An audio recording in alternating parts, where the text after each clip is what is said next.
the stories, the journey, the wild behind the scenes, and much more. I'm Dave Anthony, and I'm the host of From Garage to Stadiums. So the band then goes on without Buckingham, as you said, but essentially it takes a hiatus for a few years until one of their songs makes a comeback. And maybe talk a little bit about who brought that song back. That's right. I mean, they did make a couple of albums, I should say, in the 80s that nobody remembers, and they weren't very good. And they did tour, and they did, but it's diminishing returns. Then Bill Clinton has "Don't Stop" as his kind of campaign song. Long story.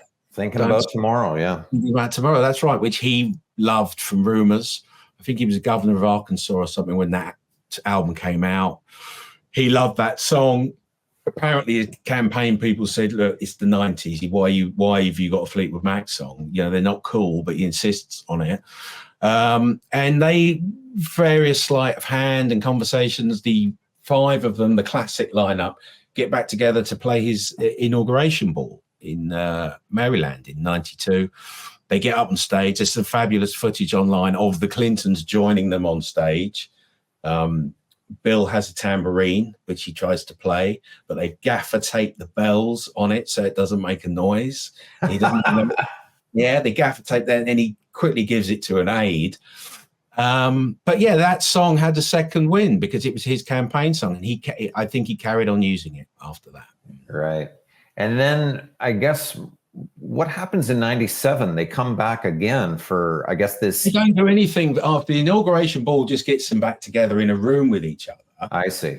And it takes about 4 years for them to agree to do a live album and a tour. And they were filmed in Hollywood, in one of the big film stages out there, doing a big concert for MTV. It's called The Dance. And that led to the Dance Tour, which was a few dates around North America. Very, very successful, made a lot of money. But at the end of that, Christine McVie decides she doesn't want to do it anymore. Right. So they're kind of back to square one again. Right. And so then we fast forward, I guess we go into the 2009-10s.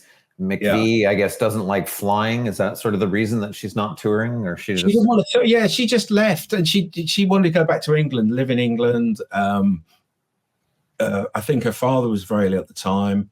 I remember interviewing her about this, and she just said, "I've had enough. I just want to go home." She said, she wanted to open a restaurant, and she never did.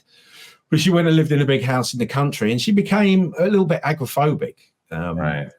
She completely dropped off the radar for quite a few years. And I remember trying to interview her for something, and I had to send emails to a lot of different people just to find out who was looking after her. I think it was her lawyer eventually. And she did talk to me. And then a few years later, she came back to the band. She decided she wanted to do it again, I think, before it was too late. Yeah, I think that was about 2016. They played for a bit. Later on, yeah. So the 2000s is a blur with this stuff, Right. It's basically the touring classic hits tours.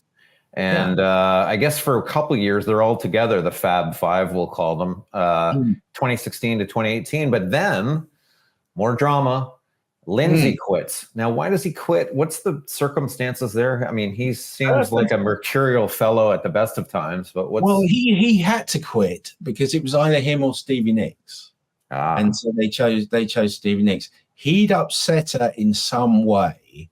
There's various stories about this. He supposedly smirked behind her while she was on stage giving a speech at a charity event, which you can look at it online. I looked at it, and the others are all kind of laughing because she chats quite a long time. Right. They were all having a little giggle. Was that the Rock and Roll Hall of Fame induction? No, it wasn't that. No, it was a Music Cares thing. It was okay. Some sort of charity thing. And but the smirking is only a part of it. Yeah. You couldn't get to the bottom of it. I interviewed Lindsey Buckingham. He said he was doing some solo touring, and he wanted them to delay their tour to accommodate him. But at the end of the day, if you had to choose, they can't go on the road without Stevie Nicks. Yeah, who's the biggest star, right? Stevie Nicks, they have to, as long as, and I remember talking to Lindsey Buckingham about this, and he said, look, I understand how it works, because he said half the people in a football stadium watching Fleetwood Mac don't even know I'm not there. He said, as long as they see Stevie Nicks, they don't care. Yeah. You know, and maybe Mick Fleetwood, they don't care. Yeah. And so they went out on the road without him. Yeah. And they picked up Mike Campbell of the Tom Petty Band as a guitarist, and Neil Finn of the 80s bands Split Ends and Crowded House. Yes, that's right. They got those two guys in to do the job for them. Yeah. Is there anything, Mark, surprising you learned when you did your research for this book about Fleetwood Mac or its members when you started, the research process? Just how they managed to stay together for as long as how they managed to kill each other. Yeah. It's incredible. We said at the beginning in the intro, there's been 18 members of this band, but what I'll call the classic five lineup has enough drama in here to do several movies, I think. Yeah, absolutely. But I mean, it was drama all the way, going right back to the beginning. That's true.